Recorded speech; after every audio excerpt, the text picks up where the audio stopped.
Welcome to another episode of the Ryan Holtz Show podcast. As you know, curiosity is our mandate. Today we have the most amazing guest. I was just complimenting her on her warm eyes. We're going to talk about tenderness. We're going to talk about corporate culture, company culture. Claude is an emotional optimist, coach, manager, and mentor. As the first ever Chief Heart Officer, it is her great honor to lead at Vaynermedia. She works for 800 humans and is in touch with the heartbeat of every single person in the company. Her role is to infuse the agency with empathy. It is her sole purpose. Culture is a texture, it's a vibe, a feel. A culture is alive. It's definitely not one or two dimensional. She thinks culture is very three-dimensional. Culture in a nutshell, the heartbeat is for her. It is something that absolutely lights up her entire system. She constantly asks herself, how does she hold space for people? How does she make it not about her own agenda? She's had an enormously fortunate career, and now that is her life's work to bring everything full circle. You've spoken at Google. You've done so many different things. Welcome to the show, Claude. Thank you. I feel like a game show. Absolutely. No, I think it's fantastic. My first question is, what time did you wake up today, and what did you have for breakfast? I woke up at 6:30, and for breakfast I had my coffee and a banana. That's it, man. And it's dark at 6:30, as you know, right now in the Northern Hemisphere. I mean, it's like nighttime. Yeah. Are you someone that has like a big regimented morning routine or bedtime routine, or you just kind of flow with how you're feeling at that given moment? Yeah, I go with the flow for the most part. I mean, when I wake up, I down a glass of water always. Smart. Because that like gets me moving, and then I kill that with coffee immediately. Now, are you a big? It's kind of funny because my wife wanted to ask the question. She just said, I feel like she would be a big foodie. Are you somebody that enjoys and loves food? Is there a specific kind of food that you like? You know, I'm not a foodie, but I love food. Yeah. So I don't take photos of food. I love cooking. And as a matter of fact, last night I came home and we had these lemons that needed to be used. And I just like whipped up a lemon cake, like a bread cake. So I'm I'm so I love all things beautiful, tasty, visually satisfying. I'm an indulger. And so even if I'm not eating it, I love the creativity of making things. So yeah, that's what I did last night. When I go to bed, I usually I might watch a show. I might look on Instagram. I've challenged myself to read once a week. Oh my God, and I say my gratitude list. My gratitude list is always in the night. Okay. And what would that look like? Would it just be small things that's happened throughout the day that you feel are really fortunate? Or is it something that is kind of a general goal that you have in mind? Or is it just depending on how you feel? I mean, I would say 98% of the time it's always for my family, my little girl, my partner, the health of my parents. It's really very family oriented. Because those are the things in the grand scheme of things that I have no control over. So I really want to just be extremely thankful for their life, their wellness, their happiness, and that we all get to wake up another day and go at it. Mm.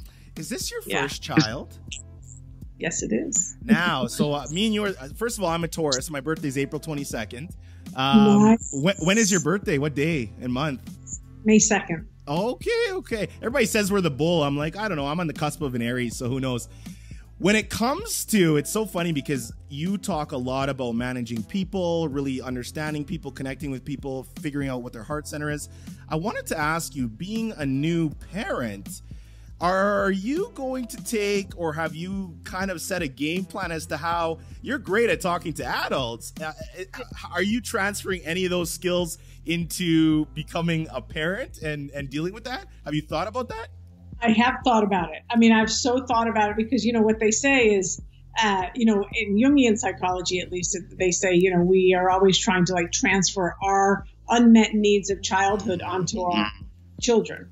So she's 3 months old. She'll be 3 months old in a week. So I have a little bit of time, but I definitely catch myself in my own kind of controlling ways when in my head I'm like, no, I never want her to have sugar. It's like, all right, well, she's going to have sugar and I eat sugar. So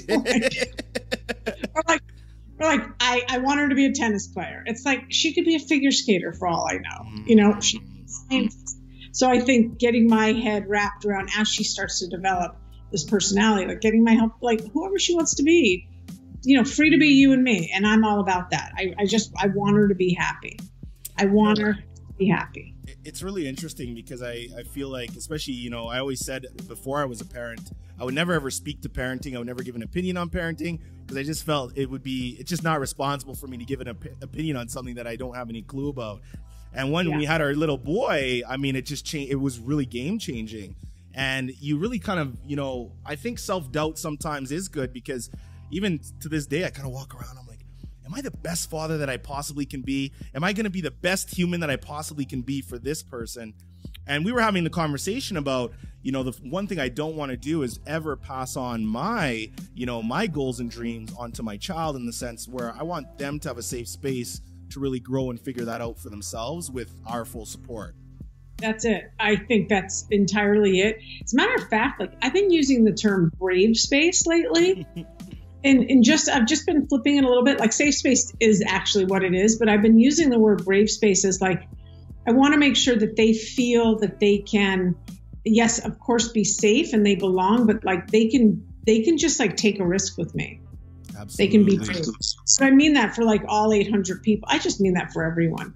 But I can't wait. Like my daughter is just every single day, she's just changing, man. I mean, she's 3 months old. It's blowing my mind. It every day is a journey. You know, our guy is just over 2 years old, and every day they grow. And I'm so excited for you because I think it's an amazing. You're going to go down an amazing adventure, and I'm curious to see in like a year what kinds of material and things you'll be talking about, and if that maybe changes the way you even view certain situations in life. Because I feel like when you have a child, it just puts you at zero. Like you have this fresh palette to really go from. Zero, but also like humble, or I mean, super, super humble, because I know nothing. I mean, they hand her to you, and like we take her home, and they're like, "Whoa, they took the batteries out."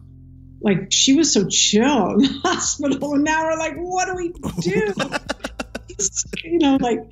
So I'm learning every single day. Yeah.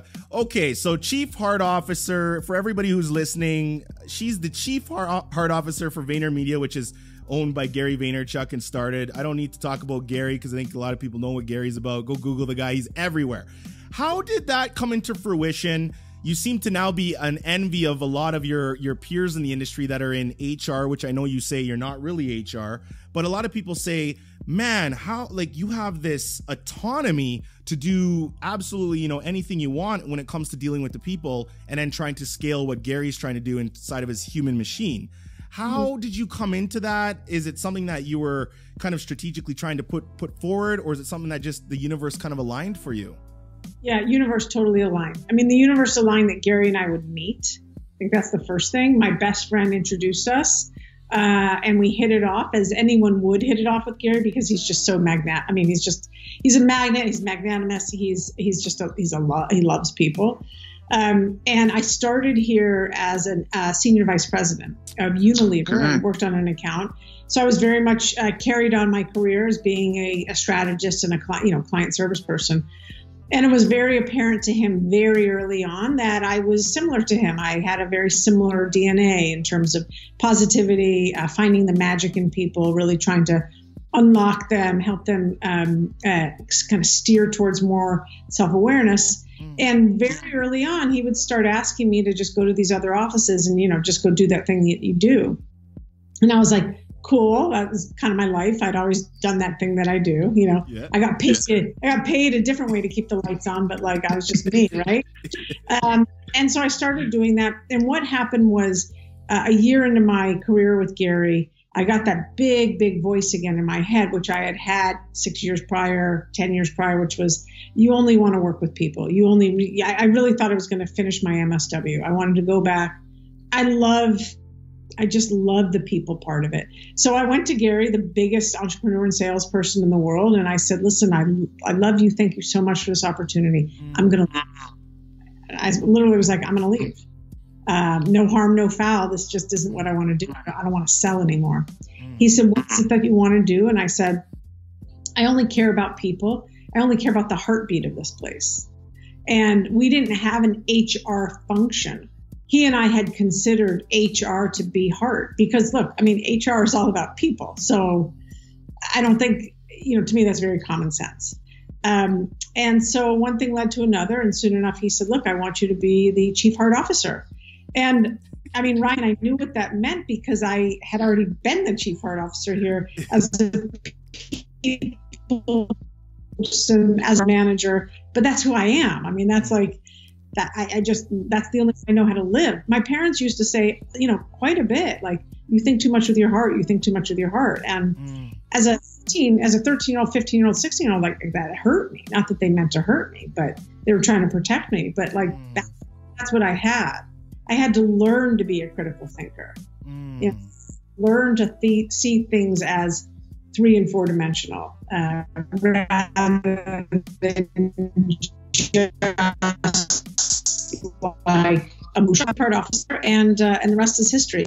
But I definitely think because he and I trust one another, and he sees me as empathetic as he is, that's where the autonomy to do things that are very, very. He trusts that I'm going to do what he would do in that room. Wow. How do you protect your energy and compartmentalize your energy when you're dealing with so many people on a daily basis, digitally, text? I know you're a big Slack lover. You love Slack a lot for communication. How do you take all that in and then also give, the necessary amount of energy to your family and really try to, you're somebody to me that doesn't strike like you have I'm going to turn a switch off and on. I think you seem very 365, 24/7 in the way that you feel. So I think if I asked your significant other or partner, how's Claude? She's the same all the time. Like, she's just who she is. How do you channel that in and make sure, not that it's bad, but that some bad energy can seep through, stress you out? How do you kind of have a safe guard up for that? Yeah. So I used to be very conscious about using some protection methods, whether or not that was, energetic methods. Quite frankly, I would way in my past, I used to pretend I was a tree and I would see my roots in the soil. And so nothing could really shake me or. Interesting. You could wrap yourself in aluminum so that things bounce off. You still with me? I'm still with you. Yeah, I got you. Did I lose you, Ryan? No, I'm here. Okay, sorry. Yeah, that's okay. Yeah, right on. And I don't have to really waver. I trust myself, and I trust myself in, I would say, almost 100% of every situation that whatever, if it starts coming down on me, it's really not about me. Absolutely. Yeah, absolutely. And I think the real big takeaway for anyone that's listening that is extremely empathetic and learning how to manage their energy or protect their energy is, there's one thing called cognitive empathy, which is I feel you, I have walked a mile in your shoes and I feel you. There's that other one that is emotional empathy, whereas I am you and I become that sponge and I feel your pain, which is really a little bit dangerous. That would be dangerous, my situation. But having compassionate empathy allows me to just move myself right here, just back a little bit, surround you in kindness and empathy and tenderness and love, but I'm not taking it on. Okay, interesting. So you're not, because how a lot of people say, oh, I'm an empath or I'm an, empathetic, and they literally take it, and you can just see in their eyes. I'm like, you're absorbing everything around you, and I'm like, whoa, you're gonna get into a very deep, maybe not so good place if you do that, because I feel like you don't have that wall up necessarily.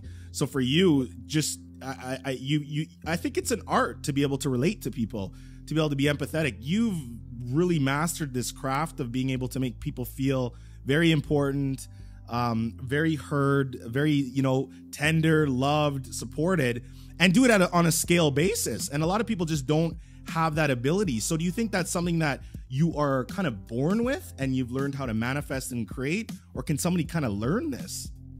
Well, I definitely feel like it is who I am. And I feel like I've always been a real big feeler I can remember being 4 or 5 years old in nursery school, over-indexing on feeling. I can absolutely, and whether or not it was called intuition when I was 4 or 5, I knew I could always I was a feeler. So I had to learn to figure out how not to feel the weight of the world. And I mean, man, in my 20s, I felt the weight of the world. I do feel like people can learn empathy, and it takes a lot of courage to just look at your own SHIT. That's the key. It's the key. And because if I sat here and I was all, oh yeah, everything that Ryan says, like, oh yeah, Claude's all high and mighty and she's got a job if I was like, oh yeah, I'm the shit, well then I'm not really an empath. So I care about what you're saying. I'm good. The way I feel is like, I want to turn you into a champion. Why wouldn't I want to turn you into a champion? What does it cost me? It's only going to enhance my world if you're working on making this world a better place. It's only going to brighten my life. So why wouldn't I do that?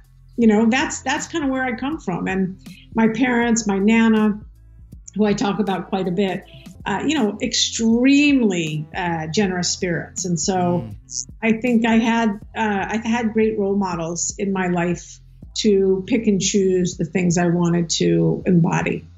Absolutely. I think that's fantastic. It's kind of funny because everybody, when they, it's weird how our kind of psyche works as a human being. It's kind of like Gary too, right? Everybody's like, man, Gary's doing his thing, and 5 jabs and a right hook, and I got his book on my shelf, and a fantastic book. But people they get really caught up in a lot of the hype, and I try to kind of stay away from that and say, why is this person having an impact? What is making this person, so magnetic? So even when I talk to you, a lot of people are like, I love Claude. You have a whole fan club. And I think it's beautiful. But for me, I'm like, no, I want to go deeper. Because I'm like, before all that happened, who was this person? Who was this human? And today, my whole goal on the podcast is really to talk about how you got there and kind of what your journey was. And, there's so much dialogue of what you're doing right now and how you're doing that and the strategies, which everybody can find. But I think the more important is, what was Claude like before that? And what were some of your pitfalls that kind of, forced you to kind of say, this is my shit and my self-awareness? Like, was there any pivotal moments in your life where you're just like, yeah, that really changed the game for me because I did have to make a choice? Oh, man. I mean, I wouldn't be sitting here with you. I'd be like, I should just evaporate if I didn't have that. I mean, I was a terrible student, terrible student, suffered with dyslexia for a long time. I think now it's like it's a superpower for me. But I sucked at school. I took the SATs 3 times, untimed, got into college on a wait list basis, didn't have any options for myself. Got involved in drugs like many adolescents do, and I took it a little too far. I had a really great tennis career that I ended up just like I like the white stuff a little bit more than I like tennis. So, went down that road for a while and finally got it together. I mean, almost at my 22nd birthday, I went and told my parents I was bartending at the time. So I left college after sophomore year, after a world of hurt happened to me, and I had made some really bad choices with some really bad boys, and had, I had addict tendencies. And I went to them one night after bartending, and I was like, look, I have a problem. I don't want to go to treatment. I'm gonna fix it. And the next day I was at a Narcotics Anonymous program, and I never looked back. So, wow. Yeah. When you call yourself out on your own shit, and I don't know if it's okay to say shit, but say it. When you call yourself out, talk about self-awareness. I didn't know it was self-awareness. I just knew I was hurting. And this lifestyle wasn't going to go anywhere except down, really, really down. And I was hurt. I hurt, and I didn't want to hurt. So I took the bull by the horns to figure out how to not hurt. It was all because I was in pain. Now, the great thing about pain is had I never known pain, I would never know joy. Never. That was a huge, huge turning point in my life that I don't share a whole lot about, and I'm happy to share about. Like, I'm proud of the fact that I knew when to say when before I went deep end really bad. And I'm proud of the fact that I got clean. I really am, you know? So now that doesn't mean that I didn't still have self-destructive behaviors. Just because you're clean doesn't mean like you love yourself. It means like, I understand I need to stay away from that. I need to stay away from those people, and I can't go to those places. Right? I need to fix my mind is what it was. But I still have some darkness that I needed to go through with some people, and finally, I was like, there's a song by the Indigo Girls, and it's called Prince of Darkness. Okay. And so I'm super random, and I get all this random stuff in my head. So right now I said darkness, and I was like, oh, and they sing, and I will not be the pawn for the Prince of Darkness any longer. Yeah. And one day, man, you know, I accredit this to Marianne Williamson all the time. I saw her speak in San Francisco where I was living, and she was very, very straightforward, and she says there's two emotions, love or fear. And if you're not in love, you're in fear. And I was like, nah, that is I want to be. And so to right my ship. Look, I was already clean.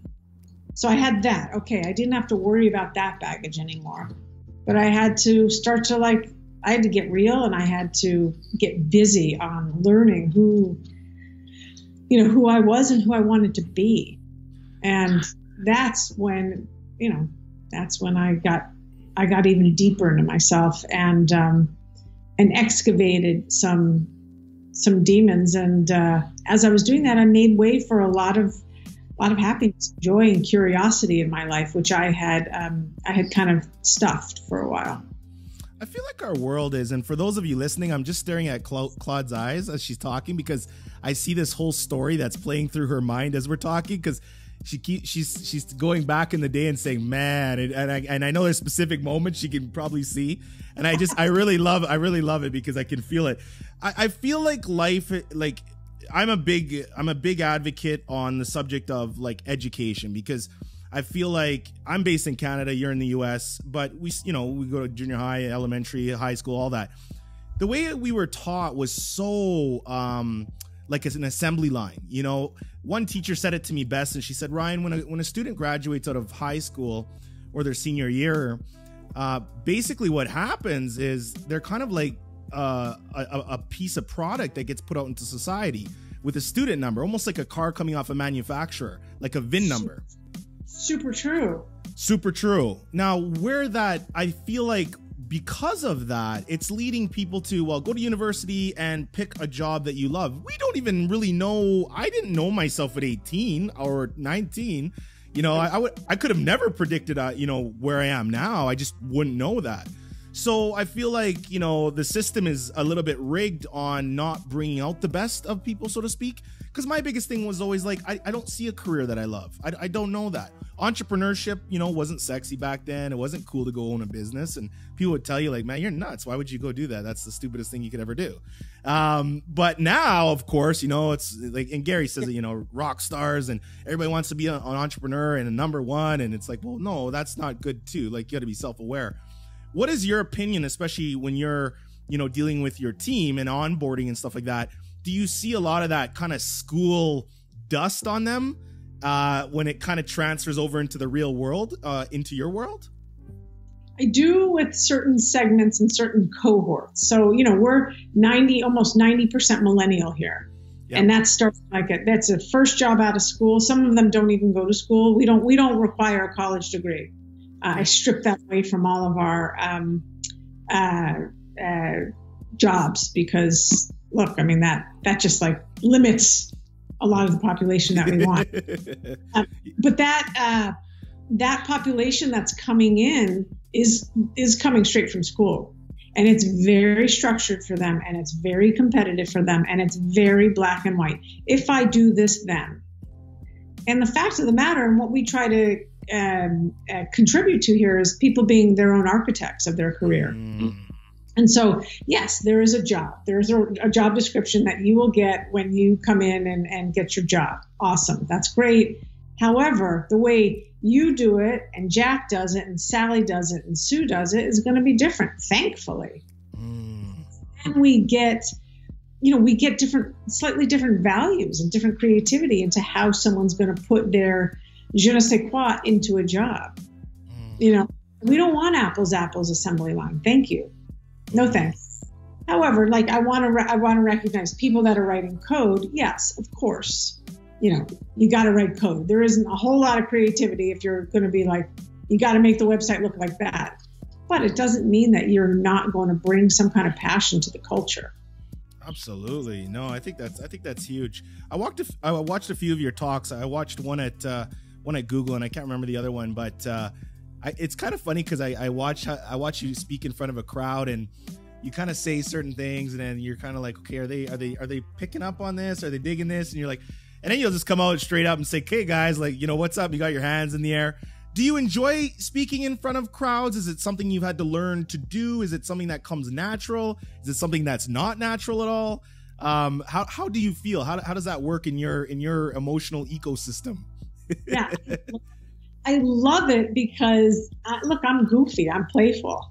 Yes. And that's where some of that playfulness comes out. I mean, like I said to you, like I'm a little bit random and I've got song quotes going on in my head and I'm going here and, so I really enjoy engaging with people. I do my best not to see them as judging me. That's my own shit, But I love it. I love fireside chats. I love Q&A. In school I was, well liked and like president and all that stuff. So, I'm a student and I'm a teacher. So put me in, like use me, put me in, coach. And that's the deal. But I enjoy it because again, you get to see my personality when I'm talking to more than one person, Absolutely. Do you think the fact that Vaynermedia has you and then also has such an open-mindedness from top down or top throughout, puts a competitive edge on the other agencies that you guys compete for business with? Meaning, recruitment, you guys, I know for a fact, people are just dying to work there. So that's a really nice situation to be in as an agency / employer. And then there's other agencies that they're just, you can tell they're so dated. They're boring. They're dry. It's, they're not a people first type of culture at all. Do you think that really sets you guys apart in many ways? You think I do. I think a couple things set us apart. One, we have Gary at the helm, and he's in terms of marketing, no one is talking about the things he's talking about. No one at all. He's created the book that will be read in textbooks for years and years and years if we go on the educational path. He's done that. Two, we have a great culture. People love being here. It's very friendly. It's very warm. It's very we, not I. It's very collaborative. It's in some ways it's a family. It's an extremely large family. But we're all, I think the thing that sets us apart is that there's so much momentum here. You walk in the door and you feel it. You're on a speed train. And I don't mean like a speed train, oh my God, I better get it together, like the wheels are shaking. Not like that. It's like we're going someplace. I feel it. And I've worked in a lot of different places and been around a lot longer than the far majority of people here. And you just know there's an electricity and an energy here that you want to be a part of. So I think that's something else that sets us apart. And I also think the work that we do and the way we go about it. We're an advertising agency, a creative agency that has married media, strategy, and creative all together. You don't have to go to the media agency or the creative agency and tie it all together. Because you know what? That's super inefficient. Super inefficient, a massive waste of time. And for a client, so much waste of money. Yeah. So we're one-stop shop, and You want e-commerce attached to it. You want to work with influencers, like drop in. We got it. So I think those three things really differentiate us, I should say. Absolutely. When it comes to marketing, like I love marketing, but the truth is that a lot of marketers ruin shit. Like they just, something good happens. I mean, the Gillette ad that just happened talking about toxic masculinity, you know, the social campaigns like the Me Too movement, Black Lives Matter, things like that. I love what social media has done in terms of making it, I think it's a very even, fair playing space for everybody who wants to basically take any path in their life. You know, I think about how I got, you know, talk to you. How cool is it that you can just send a video message to somebody? Maybe they don't respond. Maybe they don't. But I'm like, I know you've seen it. I know your eyeballs took in my eyeballs. And I can actually connect with you. And I mean, you've never had those opportunities before. That being said, do you feel marketing is getting very noisy and kind of concentrated with a lot of crap? Or do you think marketing is getting cleaner, more refined because of the transparency that social media allows for it? So I think it's a two-way street. Number one, it was your smile that got me. Yes, that's your smile is that's the winner right there. So anyway, I think two ways. I mean, I think the atmosphere is extremely noisy right now because those that have been doing it in that same old way are trying to catch fire now. And doing it in the way that Dollar Shave Club is doing it, you know, doing it in the way that Harry's is doing it in the way that Allbirds is doing it. So all of a sudden now we're seeing this mass rush from the Gillettes or this or that to like hop on the bandwagon, but like they're never going to be Dollar Shave Club. You know why? Because culturally they're not there. Yeah. And so I do think it stems from what's going on in the internal engine of a company, a corporation, a marketing, a comms agency, whatever. I think that is what creates exceptional work. So Allbirds, you know, I happen to know the chief talent people officer there, and like he's a great guy, and he leads with his heart. He knows he knows the alphabet, and I am sure that adds to their exceptional work. Airbnb, same thing. Those places, they deserve to be recognized. It's good stuff. But I do think it's a little bit noisy, and I do think it's going to be noisy for the next 5 or so years. I think that voice, Alexa, Google Voice, whatever, is going to allow some of the cream to rise to the top, because that's how we're going to be ordering blue jeans online. I do like Bloomingdale's and mess up spelling Bloomingdale's up because my thumbs are so fat. I'm going to just say, Alexa, I'd like a pair of 7 Mankind jeans, 28 waist. And Alexa's going to be like, Bloomingdale's has a sale and you have a credit card at you know. Yeah. It's too crazy now. Oh my God. Even podcasting, I mean, you got to make sure it's just like audio is very good. I mean, it's a great way to take in. I did listen to a couple clips of your podcast. You have 10 episodes or so out, right? On your podcast?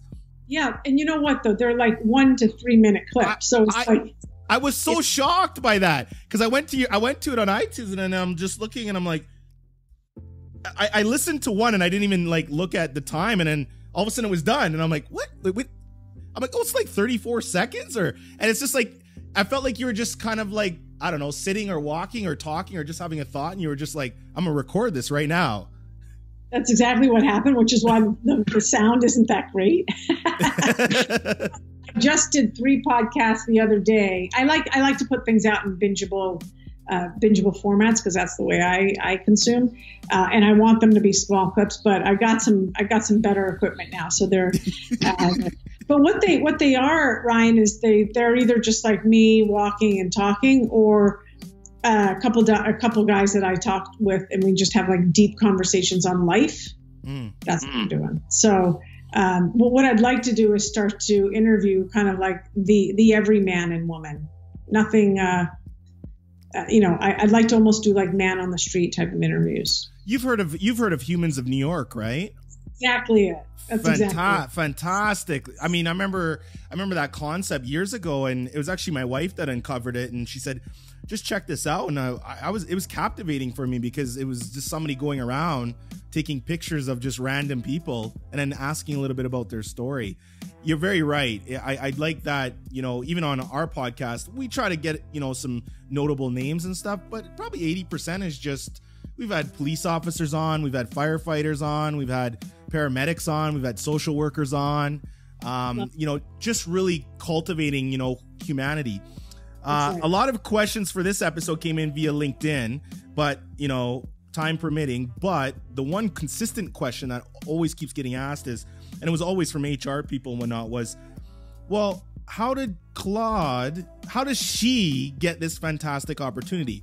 Now, I fast forward to a talk that you did. I can't remember which one, but you did get a question asked to you from the audience. Basically, the lady basically said, I don't like my job. How can I like do something almost more along the lines of like you? And it's like, I think you actually responded to her after a little bit, but you basically said, well, then change it. Like you just said, you're like, if I didn't like my position, I would not be here and I would just change it.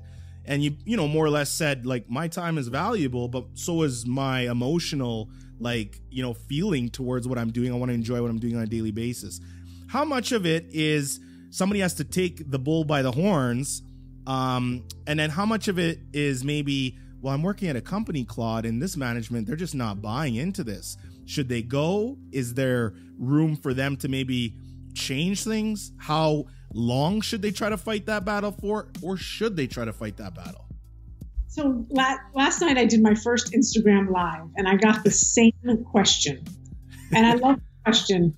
And I feel as though there are a couple different ways in. So first and foremost, change happens on the fringes.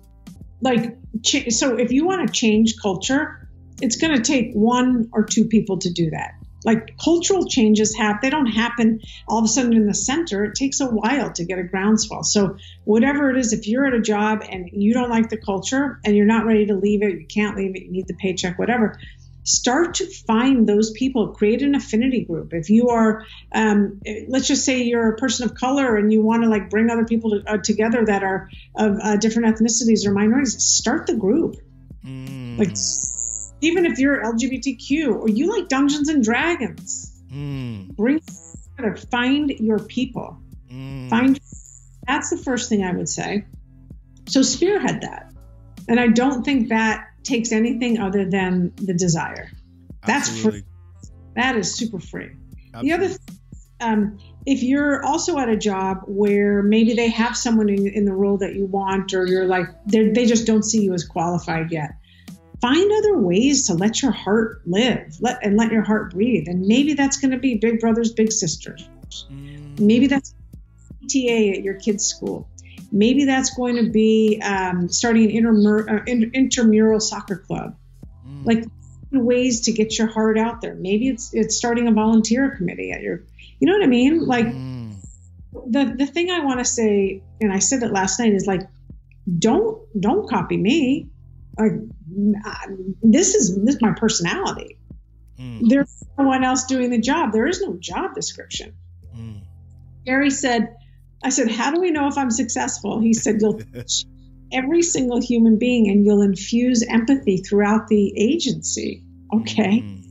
So I went to start doing that, but there's no secret sauce. So whatever Ryan's personality is, when he's a chief heart officer, it's going to be the way you choose to operate your life and your world. How you see people is how you see, you know. So I really do say, like, don't do it my way. Do it your way. I can tell you what to do in light of the fact that you might not have that opening. But also, there's, you know, call yourself a chief happiness officer. Call yourself a chief integration officer. Apply to that culture job. There's tons of them. You know, get busy. And one of the things I learned very early on in my life, and it's because I was a tennis player, I was an athlete, and I will never forget, it's don't wait for the ball to come to you. You have to go after the ball. And thank God I had sports to fall back on because I was such a shitty student. But that lesson in life is something that, like, look, I'm the only one holding me back. It's else's problem. It's mine. If So that's what I want to say to those people. And I'm happy to, people are always like, I'd like to hear more about your job, or how do you do it? What do you do? And I want to be a chief heart. And it's like, I want to give you everything I possibly can. However, your name isn't Claude. It's Joe or Jack. And you got to figure it out your way. I speak at a lot of schools on resiliency. I have a really, not rags to riches, but I was raised by my mom, which was a single mom, and my mom passed away when I was 13. So it really, I started playing football at about 13 and a half. And football, I say, if I wouldn't have got into football, my God, because man, I got to take out frustration. I got to learn a lot. And my coaches almost became somewhat of my parents at that point. It really taught me those everyday, principles of getting up and, being on time and keeping that regimen in play. But the one thing I learned a lot from football, even through college, was it's all about next play. You can't have your short-term memory is like zero in football, because, you throw the ball, you get completely annihilated. You got to get up, you got a few seconds, you get back in the huddle and act like nothing happened, right? Tennis, I have a lot of respect for. My wife and I played tennis. I love tennis. But it's like, it's just you on the court. You're on your own island. And I think it's fantastic, right? Do you still play at all? Just like leisurely? Just leisurely. I really I don't compete. Yeah. I don't like to play games. I just like to hit, because it's, I know that rhythm, just like I know the rhythm of my favorite song. Absolutely. It's like it's a thing I know. But you're totally right, because in tennis and soccer, in business, you have to, first of all, it's a marathon. You're not going to win a tennis game in 5 minutes, and you're not get, your A series funded in 5 minutes either. When I talk to Gary, it's 2019. He's already talking about 2020, like Q3 and 2021. This is already done for him. Already done this. He already can see this year. First of all, that's a superpower. It's completely magical, but it is what keeps us in motion, because we're going someplace, because we got someone at the helm and some great leaders here that are trusted, whether or not it's in the people department, in the media department, in the strat department, whatever it is, Because you work close with Gary and you guys get to have, you're having, intimate conversations about many different things. So I'm sure you get to see a whole other side than the whole Daily V YouTube channel and all that comes with that. Do you feel that there's anything about Gary that, the majority of people don't know? Everybody knows him for the high energy and just tell it like it is, and the F-bombs once in a while. Super empathetic though, you can always tell when he's talking to somebody. He's got the eyes of just like he's taking it in. He's definitely there. Is there anything that you think, if somebody got to sit down with him and have a real intimate conversation, they might kind of see maybe this? Or is Gary just Gary?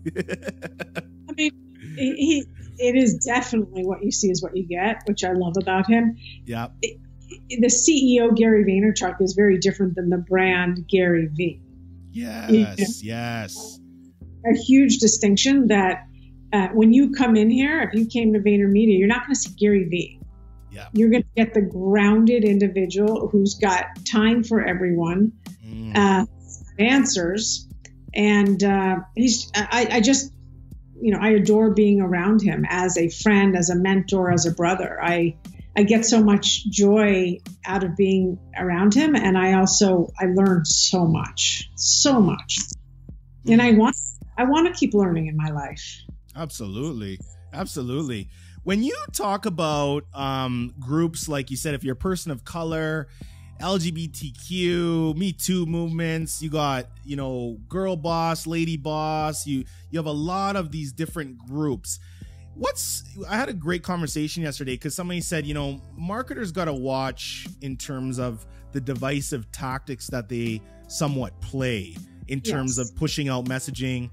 Marketing, and I like this lady because she's a marketer, but I love the way she put it. She just said, Ryan, marketing is, we arguably could be one or two of the most important things in human nature and mankind, because you're sending out messaging that people are actually taking in, which is completely changing their life.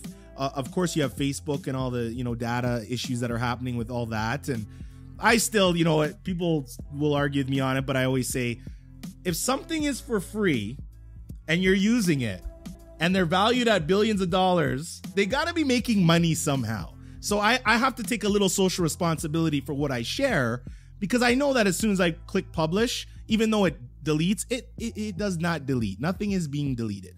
So for you, what's the fine line of being, creating those great groups? You said in a lot of videos, you're like, when somebody comes to workplace, if they're a black person, if they're a Spanish person, if they're an Asian person, if they're, if they're an LGBTQ person, it's nice for them to see them at the workplace. So we like to have diversity, inclusion. What is the line for you though, where it says, okay, we got to watch our messaging in terms of being divisive and saying, go get your own group, as opposed to, well, no, we want to have a big, open area and open-ended conversation about it? Yeah. So first and foremost, we want everyone to feel like they belong, period. To the logo of Vaynermedia, to the family of Vaynermedia. That's first and foremost. I want every single person here to feel physically and psychologically safe, so they feel when they walk through these hallways they belong, no matter what. And I do think it's important to know that if those microcultures are important to you, especially when a Me Too comes up, especially when a Black Lives Matter comes up, if those are important, we got you. But by the way, I didn't create those. They have been organically created by that cohort of people. That'd just be insane if I created something that I'm a human being, but I am not a Latina. Yeah. So it would be wrong of me. Just like, Ryan, the reason I changed the name from HR to People and Experience was twofold. One, we are dealing with people and their experience, from candidacy all the way through to the end of time and everything in between. Two, I have not been in HR. To say I oversee something that I've never touched is just a fallacy. I would be integrity. And look, I already told you about how I got myself into integrity. I checked myself before I wrecked myself. So now I've hired some people that come from HR. So I now have HR partners that I work with, but I don't oversee, I oversee the people here and their experience. What does the future look like for you? What are you a big person that visualizes, if you wanted something to happen, or it's kind of like visualizing that into, conception, so to speak. Obviously, I tell people too, I'm like, I love that you visualize, but you need to know that there has to be some work and execution that follows that visualization. But what you're just a dreamer. You can tell you know what I love about you, and and I've never met you, is that I can see the little girl. I can see the kid, and I think to still have that curiosity and that playfulness and that, very unbiased prescription, eye and lens on life is something that's invaluable. And, for you, I just really see that. So I think, what do you think of all that? That makes me really happy, by the way. Thank you very much. You're very welcome. Because it is just me. I'm wearing an outfit that, you could find a picture of me at 5 that I was wearing the same thing, I'm sure. So do I visualize? I dream. I don't sit there and be like, I'm going to visualize I visualize joy. I visualize a happy, complete, wonderful life. That is what I visualize, but I also feel that. And I work it. I got to work it. I was a lone ranger for a long time, and finally I found a relationship I wanted to be in. Now I have a family. That's pretty awesome. Pretty incredible. So yeah, go for it. Is that I know you seem really nice, and I bet you're the nicest person ever, but I know there's a flip switch. And you're Taurus. There's got to be I can see you, and you know, like you said, you know, you're like, you know, every conversation with every employee or team member is not always great. It's not always fluffy. So, you know, you have to kind of pull the hard line sometimes. So, like, what is some things, a couple things that you're just like, you will bring out the other Claude in me that are just like infuriate you, whether it just be tendencies, whether it be attitude, whether it be, you know, certain words, just things that you're like, I'm having a hard time working with this person. Is there anything that just sets you off? For sure. First of all, I don't think I'm that, yes, I'm thoughtful. Nice isn't what comes to me. Fluffy isn't what comes to me. I'm thoughtful. I'm kind. You know what I mean? But there's nothing about me that is going to be like sweet and sappy. Okay. You know, I'm not snobby. I mean, I'm a tourist, like you said. Like I'm like I'm a playa. Like I want to get busy. I want to get dirty. Like, you know, give me something chewy to chew on, and I'll, you know, let's make it happen. So that's the first thing. Yes. So inaccountability is it gets me.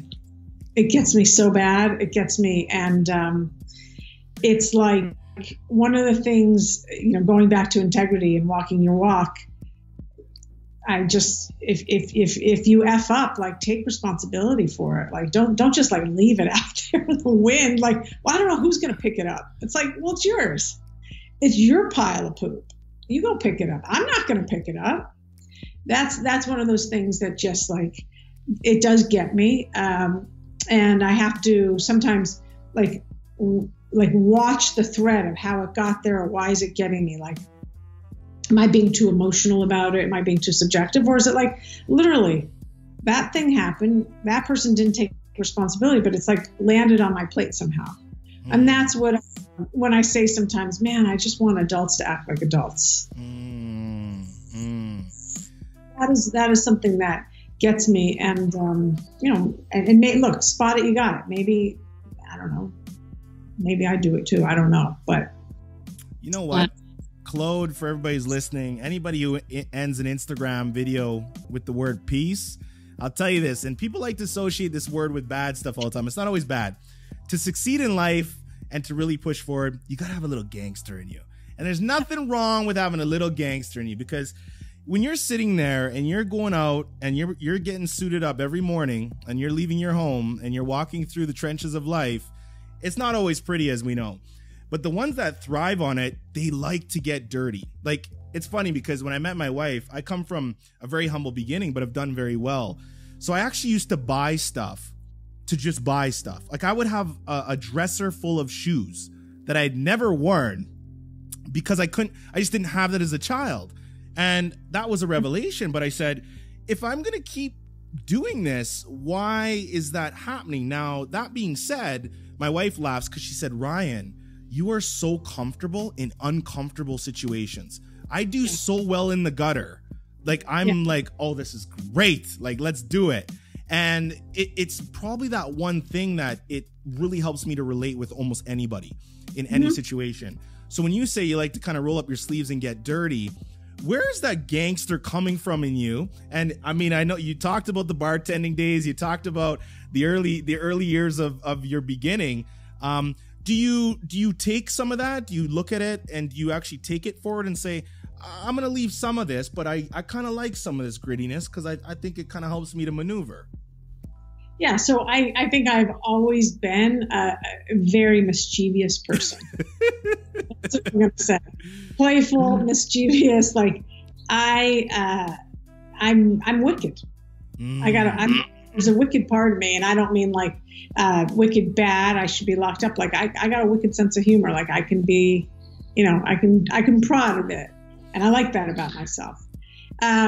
I grew up with a lot of advantage in my life, a lot of advantage. And it wasn't until I went into the gutter that I realized and recognized that we are all the same. All the same.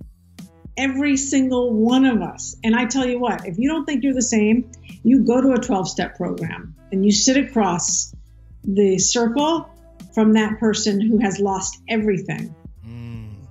And you have the same issues, same exact issues. We're all the same. And that's why, like, empathy is the muscle I am strongest at. Because I recognize, like, and also, like, and that is gangster, by the way. I'm talking, Hell yeah. It's so freaking taboo. So taboo. But, you know, and I said to someone yesterday, I wrote him on text, this guy I know from the Marines who's a Marine vet, and I dig him, man. His name's Rich, so shout out to Rich. And I just wrote him. I was like, gang recognize gang. Right? Like, I dig that about you, Rich. Rich, if you listened, I dig that she digs you, because that makes you very diggable. And I said to my girlfriend today, I wrote her on text, I was like, don't hate the player, hate the game. Yeah. Like, literally, I could show you that text. Because, like, look, it's all, we're human. We're doing the best we can. And if we're not doing the best, then we better get it in gear. Because is passing you by. If you're not getting in gear, and like, I decided a long time ago, I don't want it to pass me by. It's look, I didn't think I was going to live past 25. I didn't have a dream. You know, I had no clue what 26 was going to look like. Would you say you matured, quote unquote, later than the average person in terms of really coming into your own? Yeah, because I'm a Taurus and we're late bloomers, and that's what we do. Yeah, interesting. Yeah. But you know what? One thing about the Taurus, though, and I'm proud to be a Taurus. Don't mess with us. Like, we can run the marathon. Like, we will run without shoes on. We are some animalistic folks, and we all do the same thing. We kind of sit back and smile. Do a lot of smiling. Yes. I always say, be careful about the person in the room who's quiet or who's smiling too damn much. Yeah. Because there's something about those two characteristics. I'm like, okay, I gotta keep my eye on those people. Yeah, but that's it. And I think the Taurian are like, we're close to the ground. Dirty, and we will get in that mud and roll around, and we will come up at some point. You know, but I got nothing wrong with grit. You know, that's how I got here. Absolutely. I know time permitting, Claude, I got Claude booked in for a very specific amount of time. Funny. I got to tell you something, Ryan. My given name is Claude. Claude, yes. Yeah. Well, I keep wanting to call you Claude. That is my name. In America, in American English, we say Claude. I did ask you on Instagram because I was like, what pronunciation do you like of it? And I know, because everybody calls you Claude. But I have a friend with that name, and they're Claude. And we're like, we have a lot of French Canadians, like from Montreal and stuff like that in Canada, right? I love Claude. And when I go to Europe, it's Claude. Claude. Yeah, it's Claude. Yeah. So are you French then by like your parents? No. No, yeah. No. Yeah. Yeah, they named me after a wonderful friend they had, a female. Okay. And Claude. That's so sweet. Where would you tell people, as we kind of end off here, but what would you say to people who are just stuck? And I mean, there's so much self-help, there's so much self-development resources out there. People can watch videos and stuff, but what would you say, what is the one thing that a tactful action they could take immediately that would just help them to at least propel in the direction of being unstuck? Yeah, being stuck sucks, by the way, because you're the only person that can unstick yourself.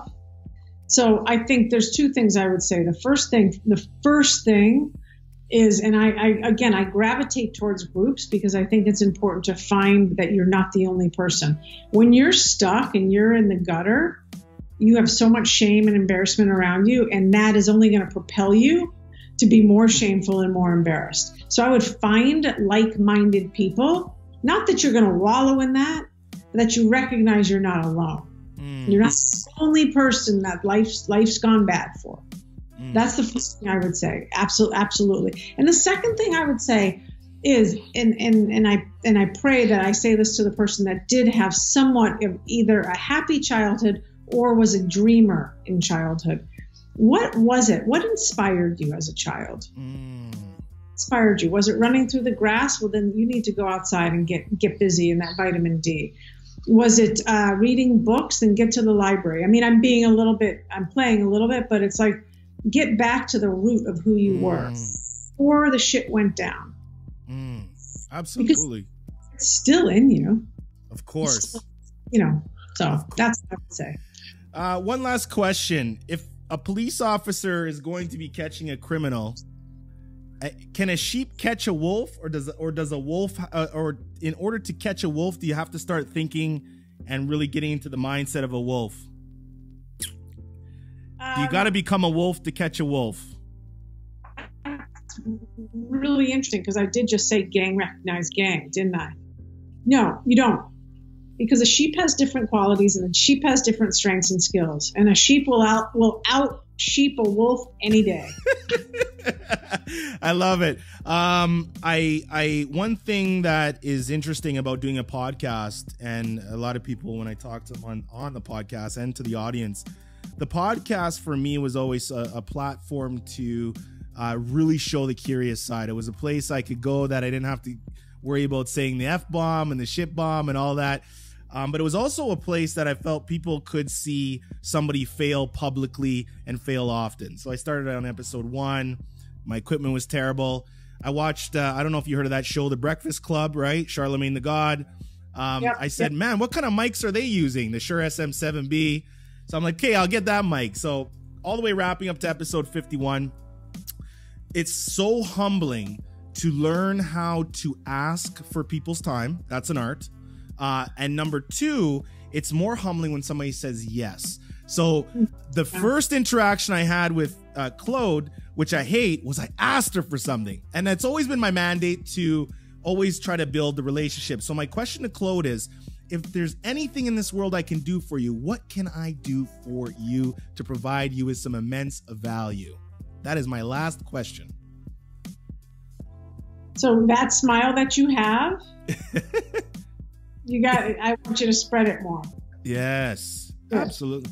The one thing I would ask is, you find that person, whether or not they wrote you on Instagram or they wrote you someplace today, and you give them your attention. That's great. I love that. Yeah, I love that. Claude, thank you so much. Where can people find you? Plug yourself if you have any side projects going on. I know you got your podcast. I know you're everywhere and anywhere. How can people reach out to you? Yeah, reach me on Insta. Reach me on LinkedIn. I mean, just reach me. Send me a smoke signal. I'll get it. I respond. I think I respond to 100% of people that reach out. You're fantastic at that. Yeah, you're fantastic. I try. Do you want to, with your social media too, and I notice, would you say as of late you're kind of hitting that a little harder to really build up your community / audience as well? Yeah, I am. I really recognize that whatever's going on in here and whatever I got going on in here is something that is something special, and I want to share it. I want to help people, man. Yes. I'm completely of service. And I really mean that. But I'm of joyful service. There's I want to get people out of that gutter and, flying a bit. I can't do it all, but I can get them flying and flapping a bit. Perfect. Well, thank you so much from the bottom of my heart, my soul, for coming on. Namaste to you, my friend. Again, everybody who's listening, this will be up. You'll know where to find it. You can find Claude. I will link everything in the comments. Thanks so much for everybody listening. We've grew our audience from last year, second quarter, to this first quarter already by about 150%. It's been fantastic. Wow. The power of social media really is through and through. But curiosity is our mandate, and we just talk and have conversations. And one thing I'm proud to say, we never ever have any pre-written questions. It's just a conversation. I could tell, and I love it. Thank you so much, man. I appreciate you. I appreciate your audience, and I can't wait to do it again. Thank you, Claude. And can you just say one thing for me? Just say the Ryan Holtz Show podcast. It's the Ryan Holtz Show podcast.